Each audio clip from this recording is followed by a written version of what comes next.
రాబోయేటువంటి విజయదశమిలోపు ఈ కథను విన్నా, ఎవరైనా చెప్పితే విన్నా మనకెంతో పుణ్యం లభిస్తుంది.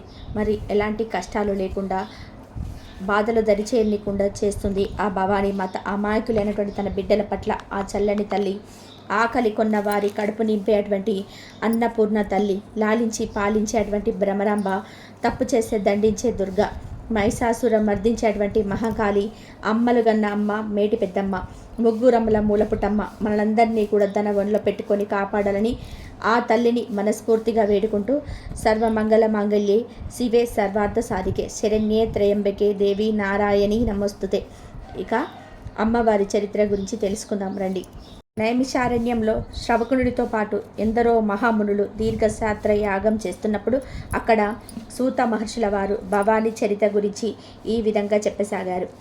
ఓ శవనకాది మునులారా, సృష్టి స్థితి లయకారకుడైనటువంటి బ్రహ్మ, విష్ణు, మహేశ్వరులు దైవాలలోనే ఉత్తమమైన వారు. సృష్టికర్త అయినటువంటి బ్రహ్మ కంటే స్థితికర్త అయినటువంటి విష్ణువు గొప్ప. విష్ణువు కంటే ప్రణవస్వరూపుడు ఓంకార రూపుడైనటువంటి పరమేశ్వరుడు గొప్ప. ఓంకార స్వరూపుడైనటువంటి పరమేశ్వరుడి అర్ధాంగియే అమ్మ జగదాంబ. ఈమె ఈ సర్వ జగత్తుకే మాత కాబట్టి ఈ తల్లి జగన్మాతగా ప్రసిద్ధికెక్కింది. అందుకే జగదాంబను భవానీ, దేవి, శ్రీదేవి, మహాలక్ష్మి, చండి, దుర్గా, మహాశక్తి అని పేర్లతో ఆరాధిస్తూ ఉంటారు. భవానీ మహిమకు మహిషాసుర మర్దిని నిదర్శనం.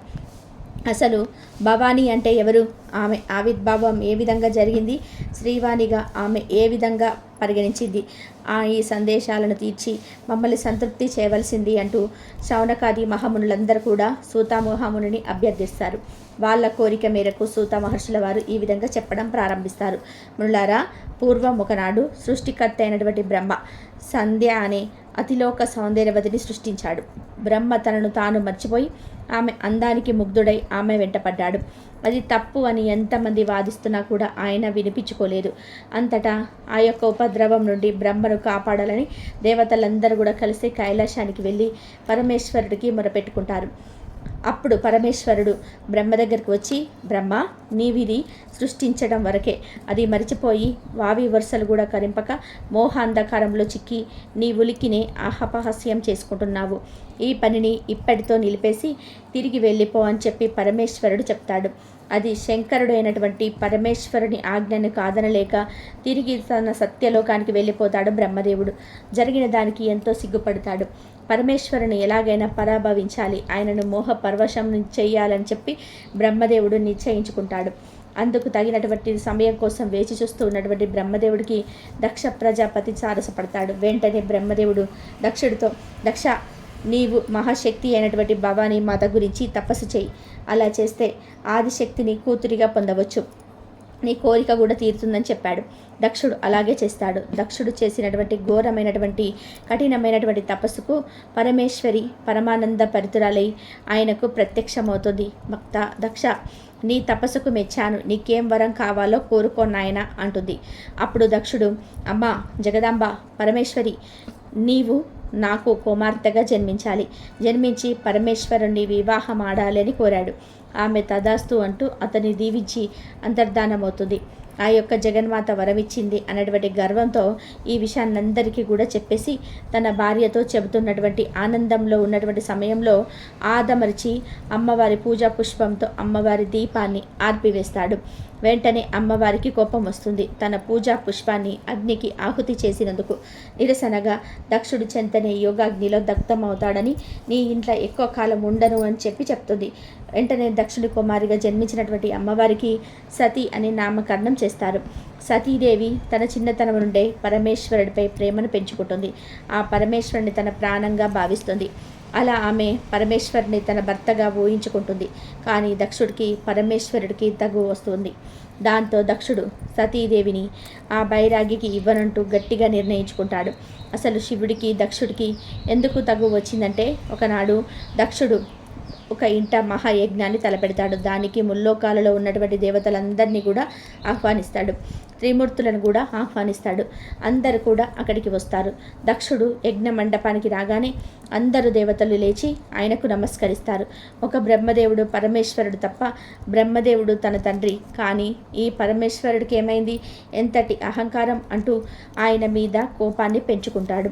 కారణం ఆయన ఆదిదేవుడు, ఆయన మహాశక్తికి మరో రూపం. ఆయన ఆదిశక్తి తప్ప ఇంకెవ్వరికి కూడా లేచి నమస్కరించకూడదు. ఆయన ఈ అఖిల బ్రహ్మాండానికి తండ్రి. తండ్రి ఎక్కడైనా కానీ బిడ్డకు నమస్కారం చేస్తాడా? అందువలన పరమేశ్వరుడు చేయడు. అది ఆ దక్షుడికి అర్థం కాలేదు. ఆయన నమస్కారం చేయమని చెప్తాడు. పరమేశ్వరుడు నేను చేయకూడదు దక్ష అని చెప్తాడు. నేను తిరిగి అడిగినా కూడా ఎదురు సమాధానం చెప్తావా అంటూ ఆయన్ని ఘోరంగా అవమానించి అక్కడి నుండి వెళ్ళిపోమంటాడు. ఆ దక్షుడు ఎన్ని రకాలుగా ఆయనను అవమానించినప్పటికీ ఆయన కొంచెం కూడా బాధపడకుండా నవ్వుతూ అక్కడి నుండి వెళ్ళిపోతాడు. మహానుభావుడు కదా పరమేశ్వరుడు లేనటువంటి ఆ యజ్ఞం వృధా అని బ్రహ్మ, విష్ణు, అలాగే మిగతా దేవతలందరూ కూడా ఎంతోమంది ఋషులు, మునులు అక్కడి నుండి వెళ్ళిపోతారు. తన యజ్ఞం కేవలం పరమేశ్వరుడు వల్ల విఫలమైందని పరమేశ్వరుడి పైన కోపం పెంచుకుంటాడు దక్షుడు. అందుకే తన కూతుర్ను వేరే వాడికిచ్చి వివాహం చేయాలని చెప్పి నిశ్చయించుకుంటాడు. ఆ విషయానికి సతీదేవి ఎంతో దుఃఖిస్తుంది. పరమేశ్వరుని కాకుండా వేరొకరిని తన భర్తగా ఊహించుకోలేకపోతుంది. అలా ఒకనాడు దక్షుడు సతీదేవి వివాహం కోసమై ఎంతోమందిని స్వయంవరానికి ఆహ్వానిస్తాడు. పరమేశ్వరుని మాత్రం ఆహ్వానించడు. కానీ సతీదేవి మాత్రం తన కళ్ళెప్పుడు కూడా పరమేశ్వరుని కోసం వెతుకుతూ ఉండేటివి. అక్కడక్కడ పరమేశ్వరుడు కనిపించకుండా ఉండడం చూసి సతీదేవి ఎంతో బాధకు లోనవుతుంది. సతీదేవి చేతికి వనమాల ఇస్తాడు. తాను కోరినటువంటి వరుని మెడలో ఈ వనమాల ఏమని చెప్తాడు. ఆమె బాధతో దాన్ని తీసుకొని అడుగులో అడుగు వేసుకుని ఎవరి మెడలో కూడా ఆ యొక్క వరమాలను వేయకుండా ఒక చోట నిలబడి మనసులో పరమేశ్వరుని ధ్యానిస్తూ, నేను గనక తనని ప్రాణానికి ప్రాణంగా ప్రేమించింది నిజమే అయితే, నేను నిజంగా మనస్ఫూర్తిగా నిష్కల్మషంగా భక్తి శ్రద్ధలతో తమని పూజించింది నిజమే అయితే, నేను వేసేటువంటి ఈ వరమాల నీ యొక్క మెడలోనే పడాలి. కాదని ఇంకెవరి మెడలో పడినా నేను ఆ యొక్క మరుక్షణమే నా ప్రాణాలను విడిచేస్తాను పరమేశ్వర అంటూ ఆ స్వామిని తలుచుకొని ఆ యొక్క వరమాలను పైకి విసురుతుంది. ఆ వరమాల వాయు వేగంతో వెళ్ళి కైలాసంలో ఉన్నటువంటి పరమేశ్వరుడి మెడలో వెళ్ళి పడుతుంది. పరమేశ్వరుడు అక్కడికి వచ్చి ఆమెను వివాహం చేసుకుంటాడు. ఆమెకు కళ్ళల్లో నుండి ఆనంద బాష్పాలు కారుతూ ఉంటాయి. అలా వాళ్ళ వివాహం చూడడానికి, చెప్పడానికి నోట్లో మాటలు రాలేదు ఎవరికి కూడా. అంత అద్భుతంగా జరుగుతుంది. ఇక దక్షుడు తను ఎంత చెప్పినా కూడా వినకుండా సతీదేవి పరమేశ్వరుని పరిణయమాడిందని ఆమెపై కూడా విపరీతమైనటువంటి కోపాన్ని పెంచుకుంటాడు. నువ్వు ఇక నా కూతురి కాదు, నీకు ఈ ఇంటికి అసలు ఎలాంటి సంబంధం లేదు, ఈ ఇంటికి వచ్చిన ఎలాంటి అధికారం కూడా లేదు, వెళ్ళిపో అంటూ అక్కడి నుంచి పంపించేస్తాడు. ఆమె తండ్రి అయినటువంటి మాటలు ఏడుస్తూ పరమేశ్వరుడి వెంట కైలాసానికి ప్రయాణమవుతుంది. ఇక పరమేశ్వరుడు తన వెంట సతీదేవిని తీసుకొని కైలాసానికి వెళ్ళిపోతాడు. అక్కడ ఆమె పరమేశ్వరుడితో ఎంతో సంతోషంగా ఉంటుంది. అతను నిత్యం కూడా పరమేశ్వరుడు ధ్యానంలో ఉంటాడు. ఆయనకు పాదాలకు పూలతో పూజ చేస్తూ ఉంటుంది. ఆయన ధ్యానం నుండి తిరిగి వచ్చే వరకు ఆయనకు సేవలు చేస్తూ ఉంటుంది. ఆమె ఒక రాజకూతురు అయినా కూడా సర్వసాధారణమైనటువంటి ఒక స్త్రీగానే ఉండేది. ఆమె సాధారణమైనటువంటి స్త్రీని ఏ బట్టలనైతే ధరిస్తారో ఆమె కూడా అలాంటి నారచీరలు మాత్రమే ధరిస్తూ ఉండేది. ఇక అలాంటి నగలు కానీ అలంకరణ కానీ చేసుకోదు. ఎలా అంటే రామాయణంలో సీతాదేవి రాముడితో అడవులకు వెళ్తే ఏ విధంగా ఉంటుందో అచ్చం అలా అన్నమాట.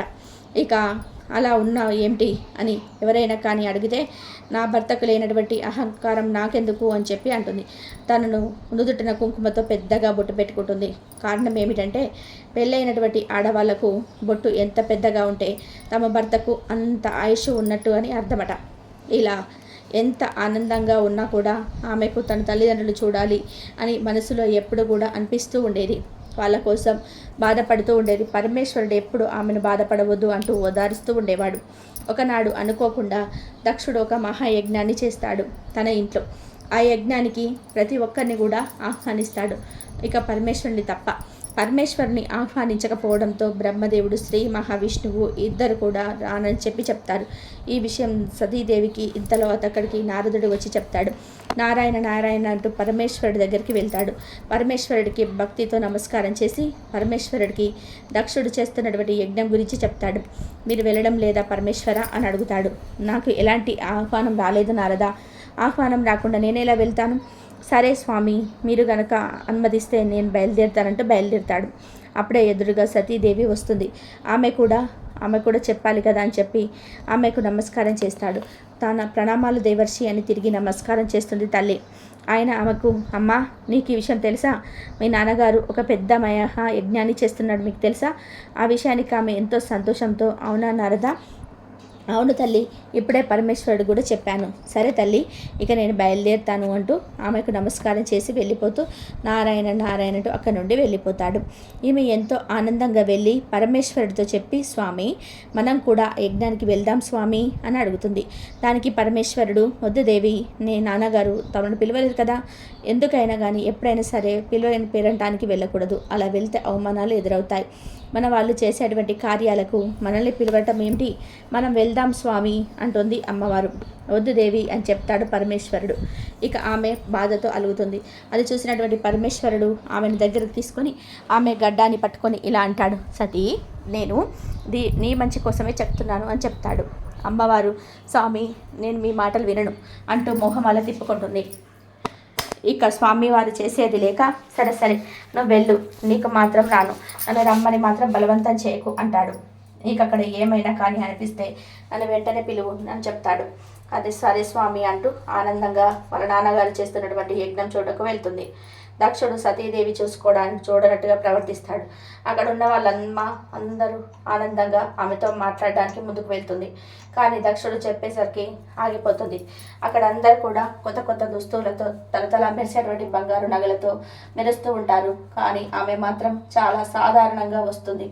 తన మిగతా అక్క చెల్లెలు కూడా చాలా అందంగా అలంకరణ చేసుకొని వస్తారు. అందరు కూడా ఆమె సాధారణంగా చూసి కొంచెం హేళనగా నవ్వుతూ ఉంటారు. ఆమె మాత్రం అవేమీ పట్టించుకోకుండా ఇదంతా కూడా నా భర్త కాలి బూడిదకు సరిపోవని అక్కడి నుండి వాళ్ళ నాన్న దగ్గరకు వెళ్తుంది. నాన్న అంటూ పిలుస్తుంది. దానికి ఆయన, ఎవరు నీకు తండ్రి? నువ్వు నాకు కూతురి కాదు. ఎప్పుడైతే నేను చెప్పినటువంటి వివాహాన్ని నువ్వు కాదని ఆ వైరాగిని వివాహం చేసుకున్నావో అప్పుడే నువ్వు నా దృష్టిలో చనిపోయావు. అయినా ఆ బూడిద పూసుకొని శ్మశానంలో తిరిగే వాడి దగ్గర ఏముంది? నేను చెప్పినా కూడా ఎంత చెప్పినా కూడా వినకుండా నేను చెప్పిన వారిని కాకుండా వెళ్ళి అతని వివాహం చేసుకున్నాం. ఆయన ఆ బిచ్చగారి దగ్గర ఏముంది అంటాడు. నాన్న దయచేసి నా ముందు ఏమీ అనవద్దు, నేను తట్టుకోలేనంటుంది ఏడుస్తూ. ఇంకా అంటాను, ఏం చేస్తావు అంటూ ఇంకా ఎక్కువగా తిడుతూ ఉంటాడు దక్షుడు. కైలాసంలో పరమేశ్వరుడికి ఏదో మనసుకు కీడుగా అనిపిస్తుంది. అక్కడ సతీదేవికి భర్తను నానా రకాలుగా అవమానించేసరికి స్వామి ముందు చెప్పారు, పిలువనటువంటి పేరంటానికి వెళ్ళకూడదని. ఆయన మాట వినిపించుకోకుండా వచ్చానే, ఆమె మాట కాదని వచ్చినటువంటి నాకు తగినటువంటి గతి జరిగింది. నా భర్త ఇన్ని మాటలు అన్న తర్వాత కూడా నేను ఇంకా బతికే ఉన్నాను అంటే ఏం ప్రయోజనమని పరమేశ్వర అంటూ తనను తాను అగ్నికి ఆహుతి చేసుకుంటుంది. దానికి పరమేశ్వరుడు సతీ అంటూ బాధతో గట్టిగా అరుస్తాడు. అప్పుడు ఆ విధంగా సతీదేవి మరణించడంతో పరమేశ్వరుడికి గుండె పగిలంత బాధ కలుగుతుంది. అలా జరగడానికి కారణమైనటువంటి దక్షుడి పైన విపరీతమైనటువంటి కోపం వస్తుంది. ఇక పరమేశ్వరుడు కోపంతో భయంకరమైనటువంటి తాండవం చేస్తాడు. ఆ తాండవానికి ముల్లోకాలన్నీ కూడా దద్దరిల్లిపోతాయి, సముద్రాలు పొంగుతాయి, అగ్నిపర్వతాలు పేలుతాయి. భయంకరంగా తాండవం చేస్తూ తన యొక్క జూటం నుండి ఒక ఎంట్రుకను తీసి నేలపైన వేస్తాడు. దాని నుండి అత్యంత భయంకరమైనటువంటి వీరభద్రుడు వస్తాడు. వెళ్ళు వీరభద్ర, అక్కడ జరుగుతున్నటువంటి యజ్ఞాన్ని నాశనం చెయ్యి అంటాడు. వీరభద్రుడు చాలా భయంకరంగా ఇంకా నిప్పులు కక్కుతూ దక్షుడి యొక్క యజ్ఞానికి వెళ్ళి అక్కడంతా కూడా నాశనం చేస్తాడు. అడ్డు వచ్చిన వాళ్ళందరినీ కూడా చంపేస్తాడు. అప్పుడే వచ్చినటువంటి దక్షుడిని క్షణకాలంలోనే అతని యొక్క తలని తనని యజ్ఞగుండంలో వేసేసి అక్కడి నుండి మాయమైపోతాడు. అప్పుడు అక్కడికి బాధగా పరమేశ్వరుడు వచ్చి చనిపోయినటువంటి సతీదేవిని ఎత్తుకొని తన గుండెలకు అత్తుకొని ఏడుస్తూ ఉంటాడు. సతీ, నాకు ఇప్పటి వరకు ఎవరు లేరు, ఇప్పుడు నువ్వు కూడా నన్ను విడిచిపెట్టి వెళ్ళిపోయావా అంటూ గట్టిగా ఏడుస్తూ ఆమెను భుజానికి ఎత్తుకొని వెళ్తూ ఉంటాడు. అక్కడే భర్తల కోసం ఏడుస్తూ ఉన్నటువంటి దక్షుడు భార్య అతి పదివిక్ష పెట్టమట్టు స్వామివారి కాళ్ళు పట్టుకొని ఏడుస్తుంది. అప్పుడు పరమేశ్వరుడు కనుగరించి అతడికి ఒక మేక తలను పెట్టి తిరిగి ప్రాణాలు పోస్తాడు. తర్వాత దక్షుడు అతని యొక్క అహంకారం అంతా పోయి జరిగిన దానికి పరమేశ్వరుని క్షమించి, స్వామి ఆదిదేవ అంటూ కాళ్ళపై పడతాడు. ఇక పరమేశ్వరుడు అతన్ని క్షమించి సతీదేవి శవాన్ని ఎత్తుకొని ముల్లోకాలు తిరుగుతూ ఉంటాడు. ఆ విధంగా సంవత్సరాలు గడుస్తున్నప్పటికీ కూడా అమ్మవారిని అలా ఎత్తుకొని ఏడుస్తూ తిరుగుతూనే ఉంటాడు పరమేశ్వరుడు. దేవతలందరూ కూడా పరమేశ్వరుని అలా ఆ విధంగా చూడలేక శ్రీ మహావిష్ణువుతో మొరపెట్టుకుంటారు. ఇక శ్రీ మహావిష్ణువు తన యొక్క సుదర్శన చక్రంతో ఆమె యొక్క శరీరాన్ని ముక్కలు ముక్కలుగా చేస్తాడు. అలా ఆమె శరీర భాగాలు పడిన చోటల్లా ఒక దివ్యమైనటువంటి శక్తి కీటాలుగా ఏర్పడతాయి. అవే మన భూమి మీద ఉన్నటువంటి అష్టాదశ శక్తి పీఠాలు. అవి పడినటువంటి చోట మహాపుణ్యక్షేత్రాలుగా ఏర్పడ్డాయి. అవి ఏమిటి అంటే, మొదటిగా శాంకరి శ్రీలంక దేశంలో, రెండవది కామాక్షి కాంచీపురం తమిళనాడు, శృంఖల ప్రత్యుజ్ఞ నగరం పశ్చిమ బెంగాల్ కోల్కతా, చాముండి కౌంచపట్టణం మైసూరు కర్ణాటక, జోగులాంబ అలంపూర్ తెలంగాణ, కర్నూలు తుంగభద్ర నది దగ్గరలో, భ్రమరాంబిక శ్రీశైలం ఆంధ్రప్రదేశ్, కృష్ణా నది తీరాన అమ్మవారు మల్లికార్జున స్వామి ఒక సమేతులై ఉన్నారు. శ్రీశైలంలో 12 జ్యోతిర్లింగాల్లో ఇది కూడా ఒకటి. ఇక 7వ రూపం మహాలక్ష్మి కొల్హాపూర్ మహారాష్ట్ర. ఆ ఆలయంలో ప్రభావ దేవతగా విగ్రహ స్వచ్ఛమైనటువంటి మనసులతో చేయబడింది. అమ్మవారి తలపైన 5 తలల శేషుని యొక్క చర్మం కూడా ఉంటుంది. ప్రతి సంవత్సరం 3 సార్లు అమ్మవారి పాదాలపైన సూర్యరశ్మి కూడా పడుతుంది. ఇక 8వది మేక మహాకాళి పురోహితిక గిరిజ, అలాగే మాణిక్యాంబ, కామరూప, మాధవేశ్వరి, వైష్ణవి, మంగళగౌరి, విశాలాక్షి, సరస్వతి. ఆ విధంగా సతీదేవి యొక్క వియోగంతో పరమేశ్వరుడు హిమవత్ పర్వతానికి చేరి సుదీర్ఘమైనటువంటి తపస్సులో మునిగిపోతాడు. అంతలో బ్రహ్మదేవుడి చేత వరం పొందినటువంటి తారకాసురుడు మితిమీరినటువంటి వరగర్వంతో ముల్లోకాలను అతలాకుతలం చేస్తూ ఉంటాడు. దేవతలను, మునులను, ఋషులను అనేక బాధలకు గురి చేస్తూ ఉంటాడు. లోకాలను బాధించడం మొదలు పెడతాడు. అతన్ని చంపాలంటే పరమేశ్వరుడు కుమారుడికి మాత్రమే సాధ్యపడుతుంది. దానికోసమై హేమమంతుడికి ఆది పరాశక్తి కోసం తపస్సు చేసి ఆమెను కూతురుగా పొందమని చెప్తాడు దేవతలు. ఆయన చెప్పిన విధానంగా తపస్సు ప్రారంభిస్తాడు. ఆది పరాశక్తి ఆయన యొక్క తపస్సుకు మెచ్చి అతన్ని సాక్షాత్కరిస్తుంది. అప్పుడు ఆయన, తల్లి, నీకు నా కుమార్తెగా జన్మించి పరమేశ్వరుణ్ణి వివాహం ఆడాలమ్మా అంటూ వరాన్ని కోరుకుంటాడు. అందుకు తల్లి అంగీకరిస్తుంది. అలా కొన్నాళ్లకు హిమవంతుడికి కుమార్తెగా జన్మించి తన పెరిగి పెద్దయి తన యొక్క అందచందాలతో పరమేశ్వరుణ్ణి పరవశుణ్ణి చేసి పరమేశ్వరుడికి అర్ధాంగి అవుతుంది. పరమేశ్వరుడి భార్య కాబట్టి శివాని, పౌరి యొక్క ఇల్లాలు కాబట్టి భవాని అని పలు నామాలతో ఆ తల్లిని కొలుస్తుంటాం. ఈమె పర్వతరాజ కుమార్తె కాబట్టి పార్వతి అంటాం. మేనక హిమవంతుడి కుమార్తె అయినటువంటి అపర్ణ, ఈమె ఒక చివరన పేరు. చిన్నతనంలో నల్ల కలవరంగులు నిగనిగలాడుతూ ఉండేది. హిమము అంటే తెలుపు. ఆ ప్రదేశం మొత్తం తెల్లగా ఉండడంతో ఈమె మాత్రం నల్ల కలవల రంగులో ఉండేది. కాబట్టి పరమేశ్వరుడు ఆమెను కాళీ కాళీ అంటూ ఆట పట్టిస్తూ ఉండేవాడు. కాళీ అంటే నల్లపిల్ల అని అర్థం. కాబట్టి అమ్మవారైనటువంటి పార్వతీదేవి ఆ మాటల కోపంతో తపస్సు చేసి నలుపు నుండి గౌరవర్ణంలోకి మార్పు చెందుతుంది. గౌరవర్ణము అంటే ఎరుపు రంగు అర్థం. గౌరవర్ణంలోకి మార్పు చెందినందువలన గౌరీ అనేటువంటి పేరు వచ్చింది అమ్మవారికి. ఆమె నుండి విసర్జించబడినటువంటి నలుపును కాళిక అంటారు. రాక్షసు సంహారం చేసేటప్పుడు నల్లని కాళికా రూపాన్ని ధరించి కాళికాదేవిగా మారి రాక్షసుని సంహరిస్తుంది. సృష్టి స్థితి లయకారకులైనటువంటి బ్రహ్మ, విష్ణు, మహేశ్వరులకి ఎలా అయితే సత్యలోకం, వైకుంఠం, కైలాసం ఉన్నాయో అలాగే అమ్మవారికి కూడా నివాస స్థలం ఉంది. ఈ అమ్మవారు తన పతి అయినటువంటి పరమేశ్వరుడికి లయం చేయడంలో సహకరిస్తూ ఉంటుంది. అన్ని లోకాలకు పైన ఈ భవాని నివాసం ఉంటుంది. దీనిని మణిద్వీపం అంటారు. మణిద్వీపం మధ్య 8 ప్రాకారాలతో ఉంటుంది. ఈ మందిరం ఇనుము, కంచు, రాగి, సీసం, ఇత్తడి అనేటువంటి పంచలోహాలతో వెండి, బంగారం, పుష్యరాగ, పద్మరాగ, గోమేదిక, వజ్ర, వైడూర్య, నీల, ముత్యాలు, మరకతాలు, మకతాలు, అలాగే నవరత్నాలతో ప్రాకారాలతో వస్తుగా ఉంటుంది. ఇలా 18 ప్రాకారాలు దాటి తర్వాత కల్పవృక్షాల తోటలో మధ్యలో ఉన్నటువంటి చింతామణి మంటపమే భవానీ మందిరం. అందులో శృంగార, ముక్తి, జ్ఞాన, ఏకాంత అనేటువంటి 1000 స్తంభాల మంటపం ఉంటాయి.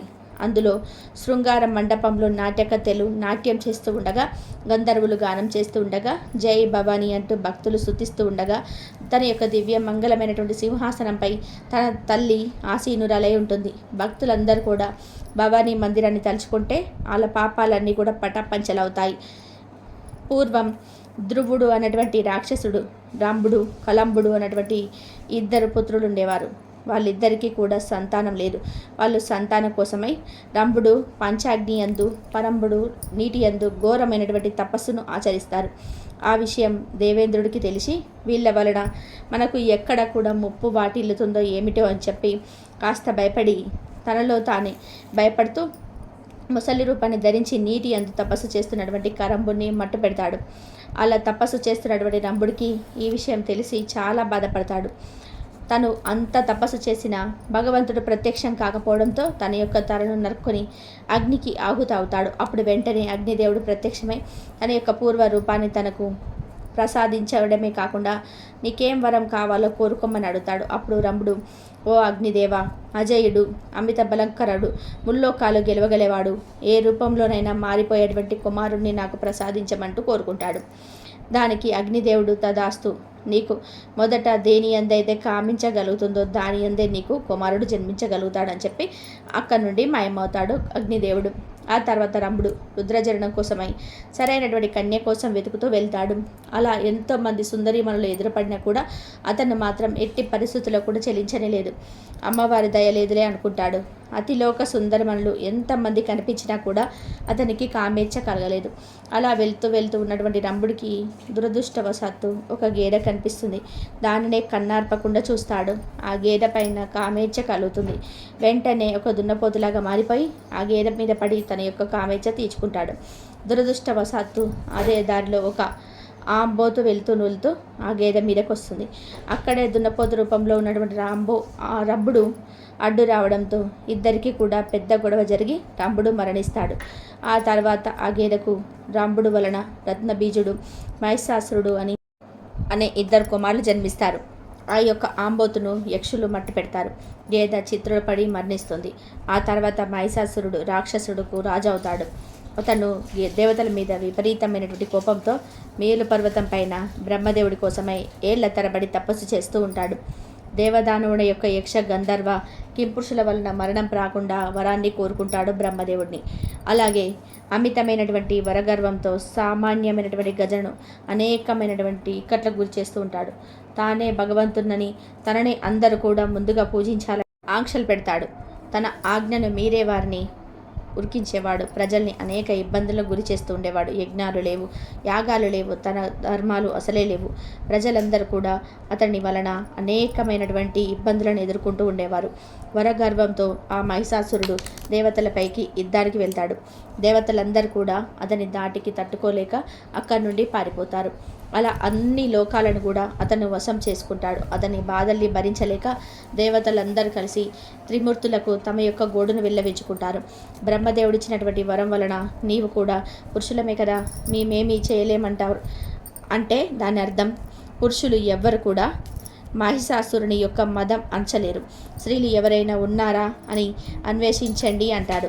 ఇక దేవతలందరూ కూడా ఏం చేయాలో అర్థం కాక అలా ఆలోచిస్తూ మనకి ఎవ్వరు కూడా దిక్కులేరు, మనకి కంటూ దిక్కు ఉంది ఆ భవానీ మాతే అని చెప్పి అందరూ కలిసి అమ్మవారి దగ్గరికి వెళ్తారు.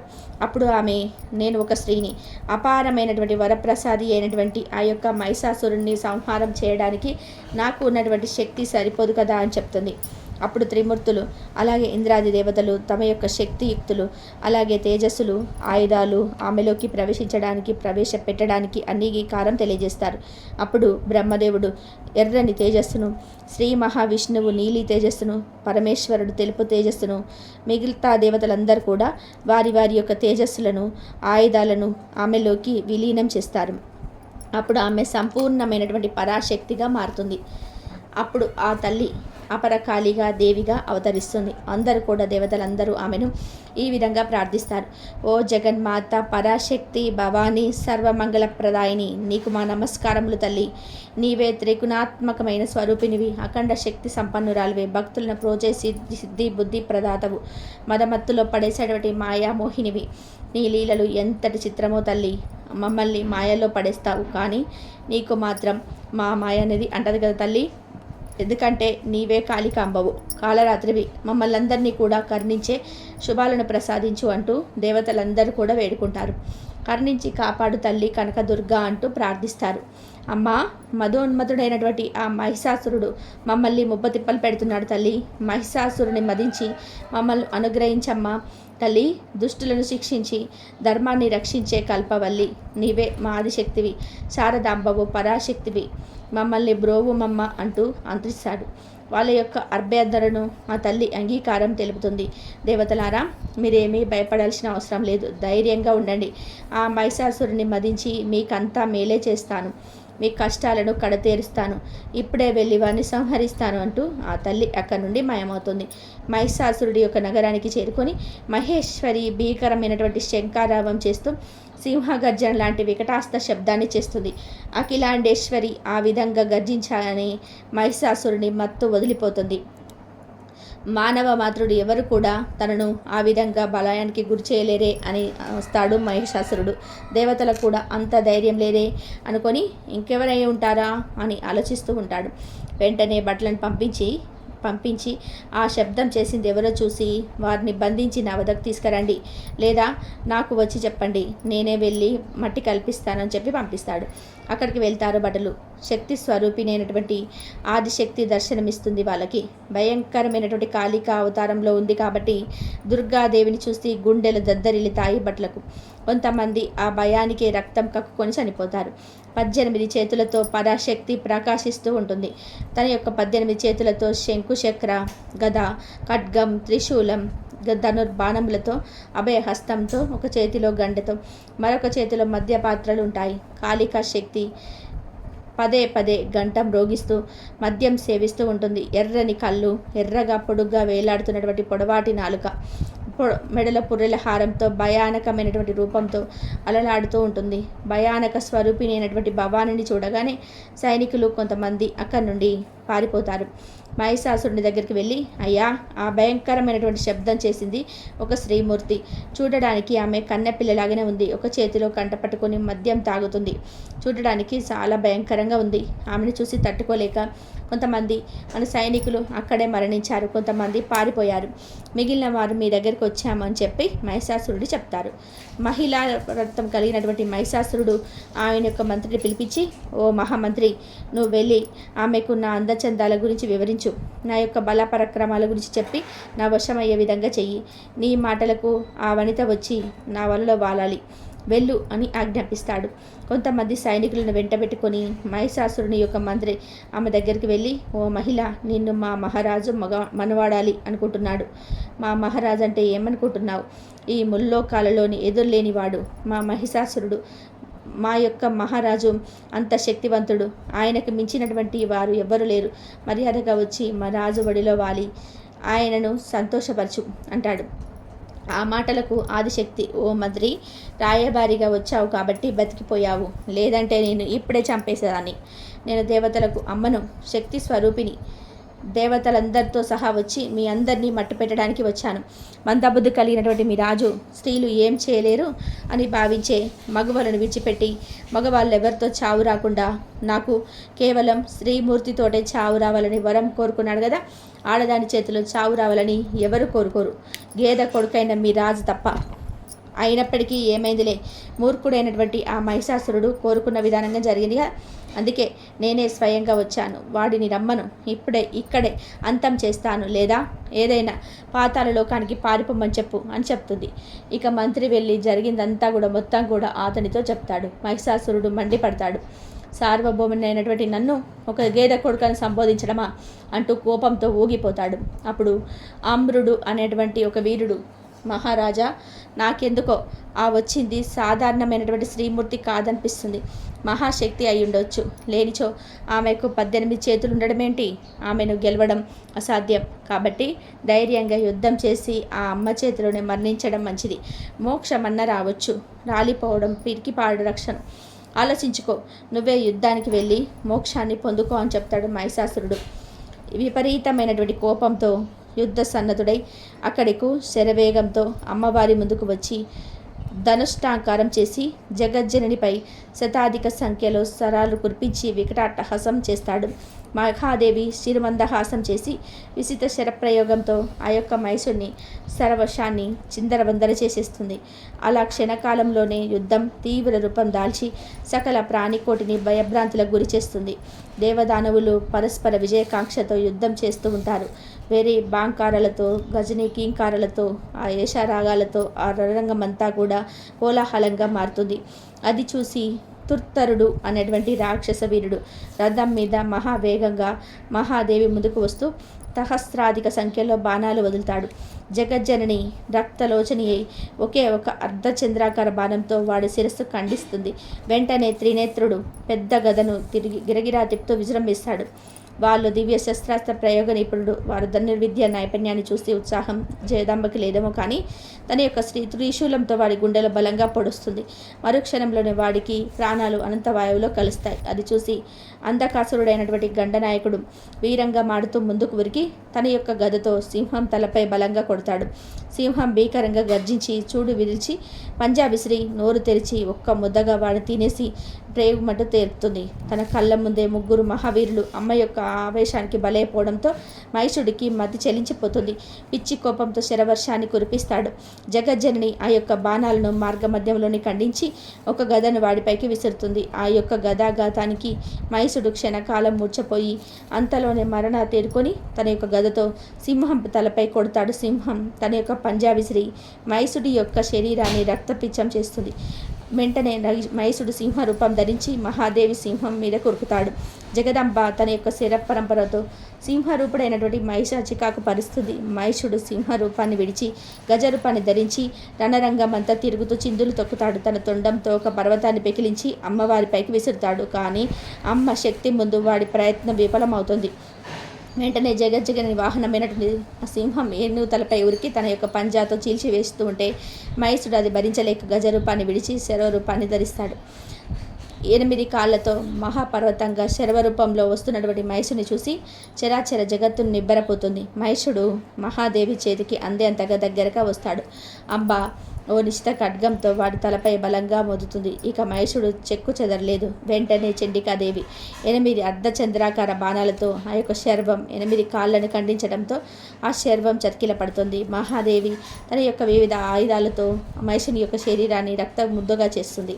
వెంటనే మహిషుడు శరభరూపాన్ని విడిచి తన యొక్క నిజమైనటువంటి మహిషాసురునిగా మారి తన యొక్క ముక్కు పుటాల నుంచి సుడిగాలులతో ముసురు కొడుతూ ఉండగా ఓసి రణచండి 18 చేతులతో వివిధ ఆయుధాలు ఉన్నాయన్నటువంటి అహంకారంతో నాతోట యుద్ధానికి దిగి తప్పు చేస్తావు, నిన్ను చంపి ఆ తర్వాత దేవతలందరినీ కూడా చంపుతాను అని పలుకుతూ ఉంటే జగజ్జనని విపరీతమైనటువంటి నవ్వు నవ్వి, ఓరి మహిష, నువ్వు నిజంగా మూర్ఖుడవేరా, ఇన్ని రూపాలు ధరించి పోరాడావు, అయినా నన్ను గెలవలేకపోయావు, పైగా నన్ను చంపుతానని డాంబికాలు పలుకుతున్నావే, చేతనైతే చంపు అంటూ హేళనగా పలుకుతుంది.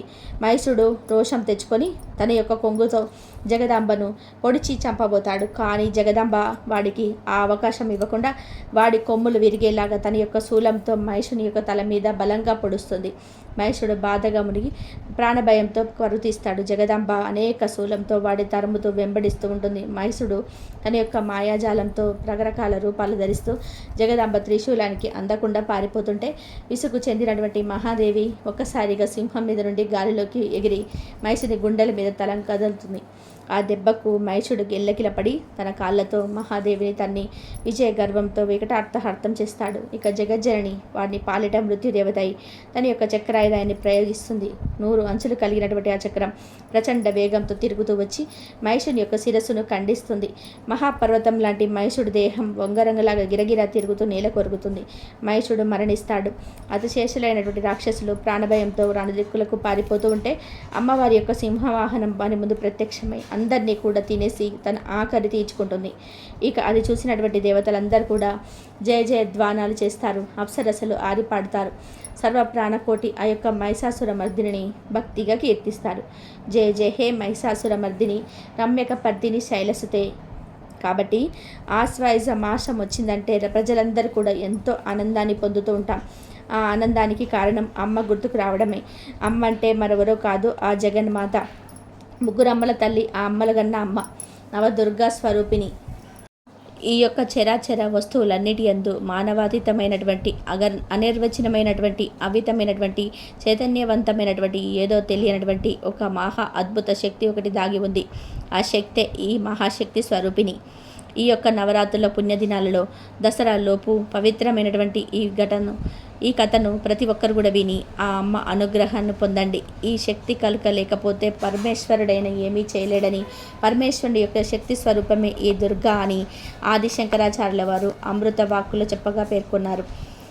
అమ్మవారు రాత్రుల రూపం కలది, పరమేశ్వరుడు కమల రూపం కలవాడని, ఈ తల్లిని రాత్రి సమయాలలో అర్చిస్తేనే సర్వ పాపాలు నాశనమవుతాయని, సమస్త కోరికలు సిద్ధిస్తాయని, అందుకే నవరాత్రులలో ఆ ఆదిపరశక్తిని తప్ప మనం ఇంకెవ్వరిని కూడా ఈ నోట విన్నా ఏ చోట విన్నా ఆ తల్లి మాటే వినిపించాలని చెప్పి నవరాత్రులు ప్రతి ఒక్కరు కూడా ఆనందంగా జరుపుకోవాలని, దేవతలందరూ కూడా బండాసురుడు అనేటువంటి రాక్షసుని బారి నుండి రక్షించుకునేందుకు ఆ ఆది పరశక్తి తప్ప వేరే మార్గం లేదని చెప్పి భావించి ఆ యొక్క మహాశక్తి కోసం ఒక మహాయజ్ఞాన్ని నిర్వహించి ఆ యజ్ఞగుండం నందు వారి వారి శరీర భాగాలు ఖండించుకొని ఆహుతి చేయగా ఆ యొక్క జగన్మాత సంతోషించి కోటి సూర్యకాంతులతో ప్రత్యక్షమై వారికి అభయమిచ్చి బండాసురుని సంహరించి వారి అభిష్టం నెరవేరుస్తుంది.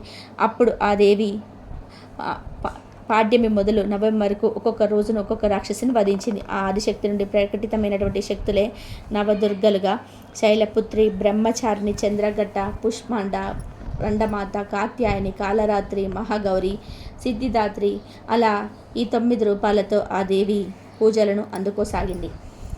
మొట్టమొదట ఆ తల్లి శ్రీకృష్ణ పరమాత్మ ద్వారా గోకులంలో బృందావనంలో పూజలు అందుకుంది. కాబట్టి అసాధ్యాలను సుసాధ్యాలుగా చేయాలన్నా, మనకు ఏర్పడినటువంటి సర్వ దుఃఖాలను ఉపశమనం పొందాలన్నా, దారిద్ర్యం తొలగి ఆయురారోగ్య ఐశ్వర్యాలతో ఇహలోక పరలోక సుఖాలను పొందేందుకు ఈ దేవి నవరాత్రుల యందు ఆ దేవదేవికి పూజలతో పాటుగా అమ్మవారి యొక్క చరిత్రను కూడా మనస్ఫూర్తిగా ఆలకించి ఆ తల్లి యొక్క అనుగ్రహానికి పాత్రలవుదాం. ప్రతి ఒక్కరి కూడా ఆ అమ్మవారి అనుగ్రహం కలగాలని మనస్ఫూర్తిగా ఆ అమ్మవారిని కోరుకుంటూ మరొకసారి వేడుకుంటూ ఇంతటితో ముగిస్తున్నాను. మరొక చక్కటి వివరణతో మళ్ళీ కలుసుకుందాం. అంతవరకు నమస్కారం. శ్రీ మాత్రే నమః.